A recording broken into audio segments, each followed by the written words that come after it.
Evet değerli arkadaşlar, bir tane aktivite kaydımız var, haftalık aktivite. Bana arkadaşlardan bir tanesinin denetlemem için gönderdiği bir kayıt. Şimdi bunu nasıl inceleyeceğiz? Ona odaklanalım. Şimdi bakın, normalde bu arkadaşın şurada bir aktivitesi var. Şimdi burada şunu işaretliyoruz. Yani bu arkadaşa mümkün olduğu kadar aslında ceza yazdırmamaya çalışacağız. Yani şurada tahmini, yani 5 sularında falan başlamış bu arkadaş.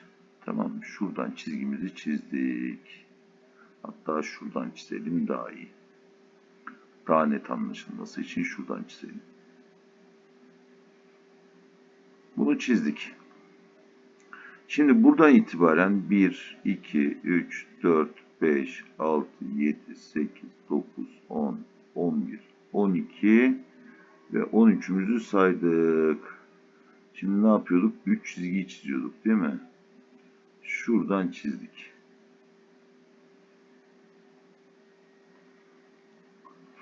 Şimdi şurası çok önemli değil. Bakın şu nokta çok önemli değil.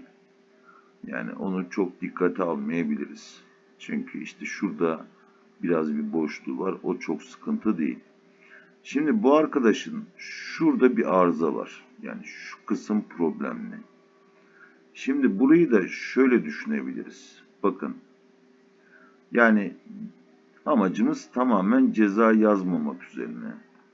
Şimdi bakın 1, 2, 3, 4, 5, 6, 7, 8, 9, 10, 11. Şimdi burada yatması gerekiyor bu arkadaşın. Yani şu kısımda normalde bu arkadaşın yatması gerekiyor. Ya 11 saat yatı görmesi gerekiyor. Şöyle işaretleyelim. 11 saat yat burada olması gerekiyor. Dolaylı olarak bu arkadaşın aslında arızalı olan kısmı şurası. Şu kısım. Şuradaki sürüşü yapmasaydı yat ihlaline girmeyecekti. Şimdi diyeceksin ki hocam ya işte burada işte yatmış bilmem ne falan, o maalesef aktiviteyi kaydırmış oluyor. Gene aktiviteyi kaydırmış ama haftalık yatını göstermek için bakın şuradaki kısmı kullanıyoruz. Aslında normalde haftalık yat demek ne kadar doğru olur? Yani şurada bir 27 saatlik arkadaşın şeyi var. Yat kısmı var. Ya bunu da tabii hani aslında arızalı bir yat ama gene de yattan kabul ederiz. Hani ya orada kanunda bunu yattan kabul etme şansımız var. Yani burayı kabul edebiliriz. Yaklaşık sanırım 27 saatlik falan bir durum var burada. Bunu yattan kabul ettik. Fakat arkadaşım bu sefer diğer giden aktivitelerinde problem var. Şimdi burayı nasıl dengeye sokacağız onu düşünmemiz gerekiyor. Yani aslında şurada da bir hafiften problemimiz var. Onun dengeleyemediği şurada da hafiften bir problemimiz var. Çünkü bu arkadaş burada başlamış. Bakın yani şimdi aktiviteleri şurada başlatsak şey olarak, diğer günler olarak, hani kalan günler olarak, örneğin şuraya bir çizgi atsak şöyle, o zaman 24 saati patlatmış oluyoruz. Şuradan bir çizgi attığımızı varsayalım. Veya bunu tam saate tamamlayalım.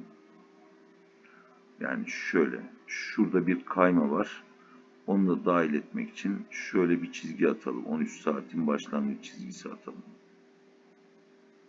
Tamam mı? 1, 2, aslında onu yukarı kadar daha devam ettirmemiz lazım. Normalde. Çünkü şurada da aslında bariz bir yat ihlali var. Yani onu kotarmaya çalışıyorum arkadaşın. 1, 2, 3, 4, 5, 6, 7, 8, 9, 10, 11, 12, 13 dedik. Tam şuradan çizgimizi attık.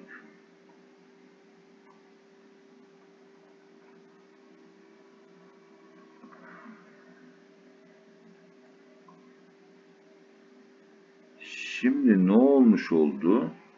Aslında normalde bu arkadaşın arızalı kısmı yani şuralar. Şurası özellikle arızalı kısım. Ya burada ihlal noktasına sokabilirsiniz ama çünkü şurada bakın şuradan bile bitirsek 10.30'da kalıyor. Yani tam 11 saat yatı kapsamıyor. Yani orada bitirmeye çalışsak. Gene hani takograf kendi sayacında bunu muhtemelen arkadaşı haftalıkta yani bir yarım saat 45 dakika falan borçlandıracaktır. Şurada da hafiften bir borçlandırma yaratacaktır. Yani o 45 dakikayı mutlaka borçlandırma yapacaktır. Onu da nasıl çizeyim size? Şöyle çizeyim. Yani şurası aslında arkadaşın arızalı kısımlarından bir tanesi. Bakın şurası arızalı bir kısım. Ondan sonra şurası zaten arızalı bir kısım. Yani tüm dengeyi bozan kısımlardan bir tanesi.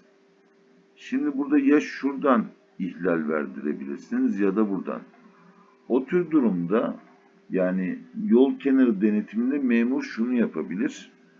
Bu tarihli peş peşe günlük raporları alabilir. Yani 24 saat kart raporlarını alır.